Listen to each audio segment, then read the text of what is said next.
What happened here? All of this illegal construction is now being used as a base not only for a quiet takeover of Israeli state land, but also now is being used as a base for terrorism. It's happened in this room, on the children's room here. Here, just right here. More than 10 bullets, actually. They shoot it on our house for 7 minutes. Yeah. Have you ever thought of moving? What? Have you ever thought to move? To move from Efrat? Yeah. No, never. Never. Not even a discussion? No. I tell you even more. In the day that it happened, my wife played with the children on this room. On July 28, 2022, more than 10 shots were fired at a house in Efrat from the direction of illegally built Arab houses on the outskirts of neighboring Bethlehem. The Sperber family was getting ready for bed when at 11 p.m. they heard their house being attacked by what later turned out to be more than 10 M16 bullets that Michael believes were a targeted sniper attack on his family from adversaries in the neighboring city. This is his story.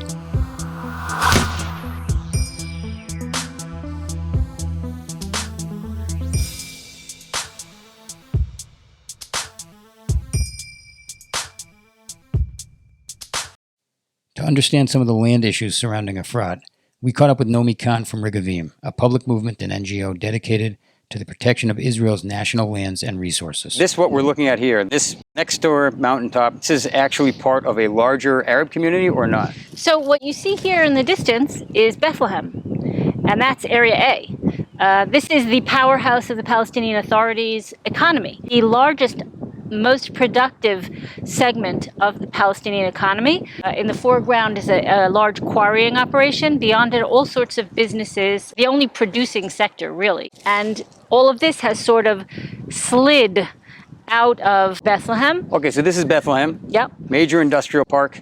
And now we have a community here that's really an extension of Bethlehem.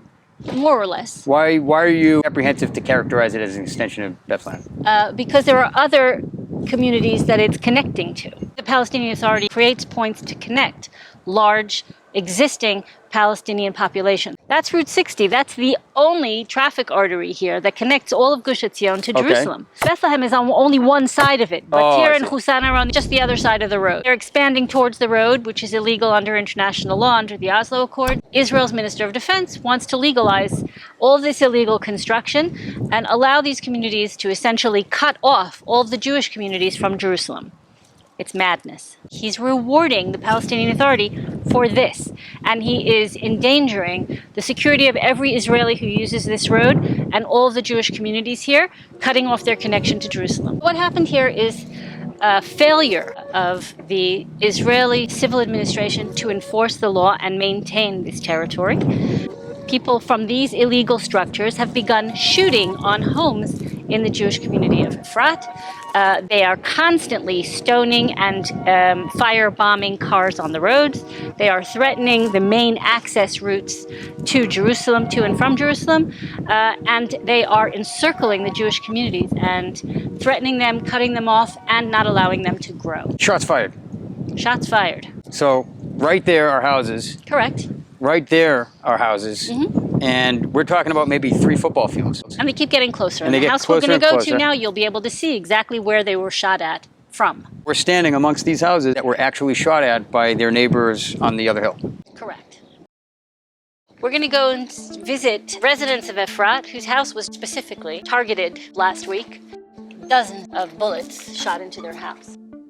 Efrat is a settlement that was founded in 1983 and today is home to more than 10,000 people on an estimated 1,500 acres just south of Bethlehem. In 2009, Salam Fayyad, then Prime Minister of the Palestinian Authority, declared his plan to unilaterally declare an independent Palestinian state, and since then, with the help of the European Union, the Palestinian Authority has been aggressively building illegal houses throughout Judea-Samaria, aka the West Bank. About 10 years ago, Efrat started the new neighborhood called Dagan to create affordable housing for residents seeking refuge from the housing shortage and skyrocketing costs of real estate in cities throughout Israel. The Sperber family moved to their new house about 4 years ago, and on July 28, 2022, their house was the target of a sniper attack coming from the direction of neighboring Bethlehem. Shalom, shalom. Shalom, nice to meet you. Likewise. We'd love to hear a little bit about your story. We saw some glass on the outside. Maybe Yeah. you can show us from the inside. So we're gonna show you. It's happened in the children room here. So when I waked up Tuesday morning, the hole that the bullet made here, and the bullet stopped here. And you can see what's happened. We found bullets in another 3 places at home. The bullet got in from here. It's a bullet of M16. You can see the damage the bullet made here, here, and here the bullet went out and stuck actually here. Then we found another bullets all over here, nearby the own legal houses that they built. The Shabak, they found some of their clothes, something that they eat. They know specifically the place that they shoot it from. You're able to calculate it based on the trajectories here? Yeah, but it's now in the middle of investigations. They have a direction. In the interest of the house, we saw the place just right over here, and then we found some of the bullets here on the ground. Actually, my wife, she was in the middle of the shower when we heard shootings, and she told me, "Look, I'm telling you, Michael, it's here." I didn't believe her actually. I thought it's regular, it's regular shootings because they're shooting almost every night. But when I waked up in the morning, I saw it was true. Actually, they shoot it from there, nearby the own legal buildings. We've got damage on the roof tile, and 1, 2, 3, 4, 5, a lot of bullets. And the roof tiles, there was another few damages, more than 10 bullets actually. 7 minutes, they shoot it on our house for 7 minutes. Yeah. Let's go talk. I want to hear your Okay. thoughts on that. Thanks for Okay. showing us the tour. What's up, tribe? We're committed to intrigue, inspire, and inform by sharing important but untold stories, untold perspectives, and untold worlds.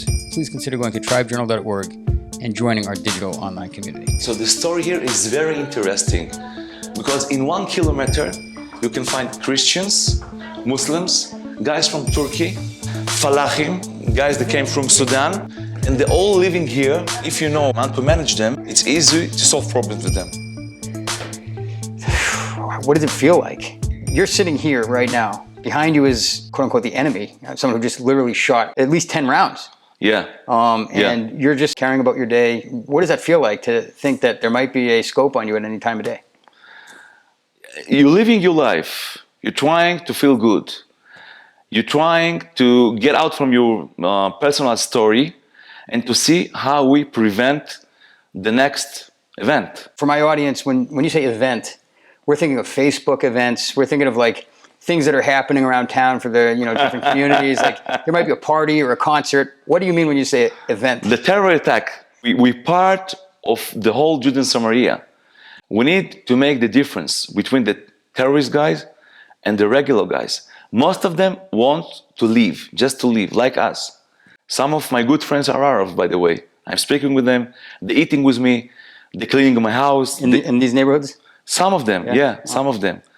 We need to stop the illegal building because it's giving them the wing to go ahead and to make these terror attacks. This hill over here, how long has the construction been going on over there? In the last 10 years. 10 years. So 10 years ago, we would have come here, the place is empty. Empty at all. By the way, it's an archaeological place. It's part of the Pools of Solomon.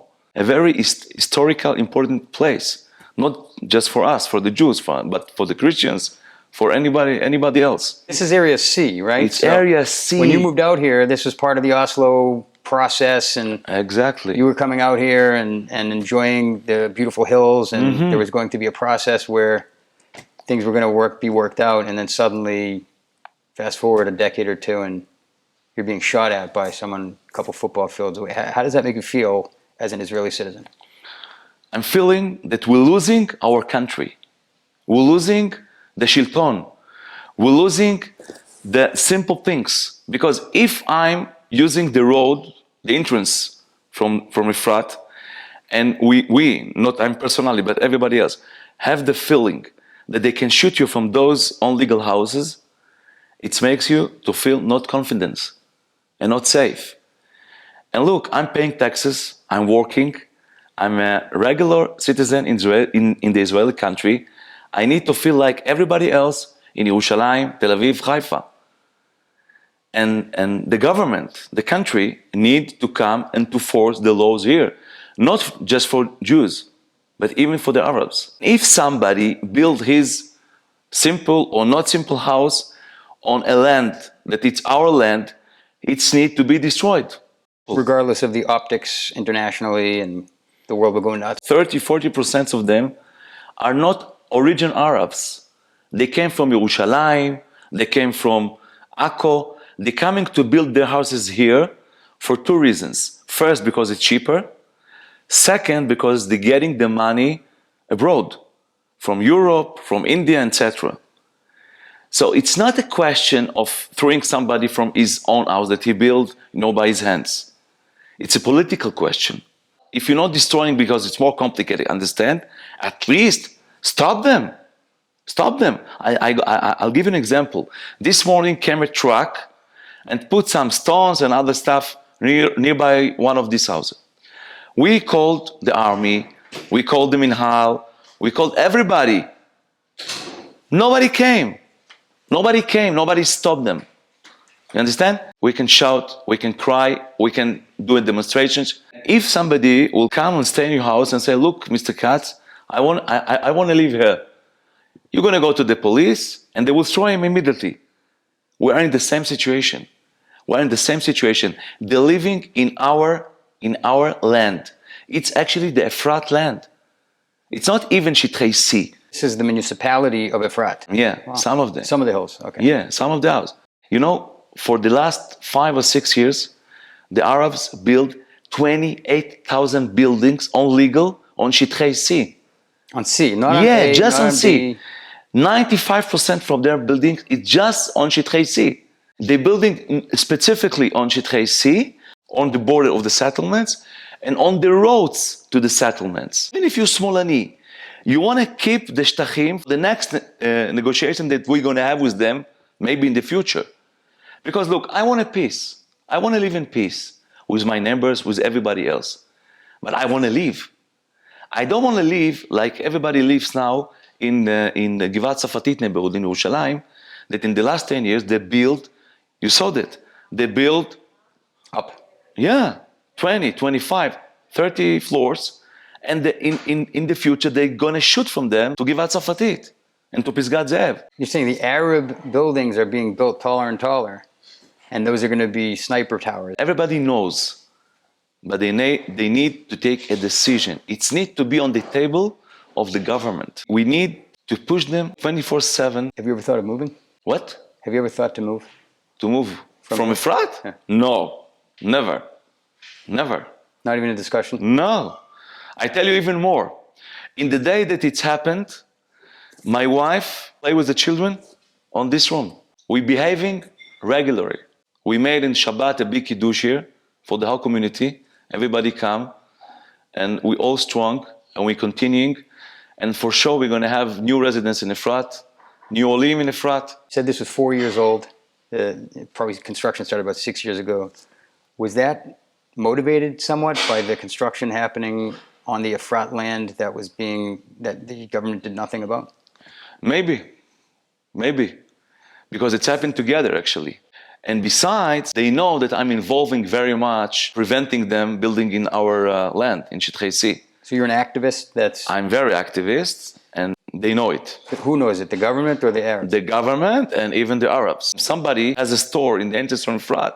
He started to build this building here, just right here, and we stopped it just in the last few weeks. I can't say that he is connected to the shooting, but the Arabs generally know me personally, and I'm not hiding. You're a person of interest in those communities over there. Maybe, maybe. I hear. Wow. That's part of my shlichut, by the way. That's what you feel. You feel it's your life mission. Yeah. Maybe God put me here to be one of the guys that taking responsibility to this subject. Your family's on board with that? Yeah, they're feeling part of it. The leaders of our communities should be more active on the front of this struggle. Not everyone to himself, to his settlement, to his yishuv, but they should be all together to make the war, it's actually war, together. You're more politically minded than going to hilltops and building. No, I think that it's called in Hebrew, Gam mizeh al tanach yadecha. You should do this and this and this, and all together will give us the maximum effect. So because your house is already here and you're a lawyer, that's more where your focus is personally. But you think that nationally there should be an effort on every front. Exactly. Very good. Okay. Wow. Well, thanks for making the time. Thank you. And HaKadosh Baruch Hu, God should look after you and your family. And, Thank you. And safeguard you all here and on these mountains. Everybody, the Jews all over the world.